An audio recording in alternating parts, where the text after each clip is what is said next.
డాగ్స్‌లో hair ఫాల్‌కి major reason వచ్చేసరికి allergy.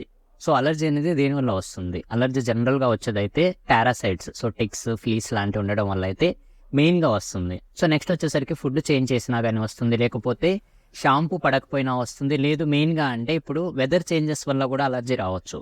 But allergy వచ్చినప్పుడు first వచ్చే సింప్టమ్ ఏంటి? ఆటోమేటిక్‌గా ఇచ్చింగ్. సో, దానికి కాస్త జిలగా ఉంటుంది. అది గీరుకోవడానికి ట్రై చేస్తుంది. సో, ఎప్పుడైతే దానికి గీరుకోవాలని ట్రై చేస్తుందో కామన్‌గా వచ్చే ఏరియాస్ ఏంటి? ఫేస్ మీద గీరుకోవడం చూస్తది. లేకపోతే ఇయర్స్‌ని గీరుకోవాలని చూస్తది. ఇంకా కొన్నిసార్లు అయితే లిక్ చేస్తా ఉంటది. మీరు కొన్నిసార్లు ఏంటంటే బెల్లీ మీద, పొట్ట కింద మీరు చిన్న చిన్న డాట్స్ లాంటి రెడ్ కలర్ డాట్స్ కూడా చూడొచ్చు. సో, ఎప్పుడైతే ఈ జిల అనేది ఉంటుందో, ఇచ్చింగ్ ఉంటుందో అది మనం ట్రీట్ చేయకపోతే ఏమవుతది? ఆ ఇచ్చింగ్ అనేది ఎక్కువగా ఇచ్చింగ్ చేసుకుంటా ఉంటది. సో, ఒక స్కిన్‌ని అది కంటిన్యూయస్‌గా గీరుతా ఉంటే ఏమవుతుంది? అక్కడ ఉండే స్కిన్ ఏదైతే ఉందో అది డ్యామేజ్ అవుతుంది. సో, ఇనీషియల్‌గా అలర్జీ లాగా స్టార్ట్ అయింది. అది ఇచ్చింగ్‌కొచ్చింది. ఇచ్చింగ్ నుంచి స్కిన్ అనేది డ్యామేజ్ అయింది. సో, అప్పుడు మీకు బ్యాక్టీరియల్ కానీ, ఫంగల్ ఇన్ఫెక్షన్స్ కానీ వస్తాయి.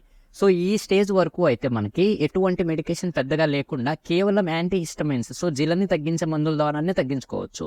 సో, మీరు నెక్స్ట్ ఎప్పుడైనా కూడా ఒక స్టార్టింగ్‌లో మీ డాగ్ ఒకవేళ ఇచ్చింగ్ ఉంది అన్నప్పుడు ఎంత త్వరగా వీలైతే అంత త్వరగా రియాక్ట్ అయితే మనకి బ్యాక్టీరియల్ ఆర్ ఫంగల్ ఇన్ఫెక్షన్ దాకా వెళ్లకుండా ఉండొచ్చు. నెక్స్ట్ వీడియోలో ఇంకా ఈ స్కిన్ ఇన్ఫెక్షన్‌లో సివియర్‌గా ఉండే ఫార్మ్స్ గురించి అయితే తెలుసుకుందాం.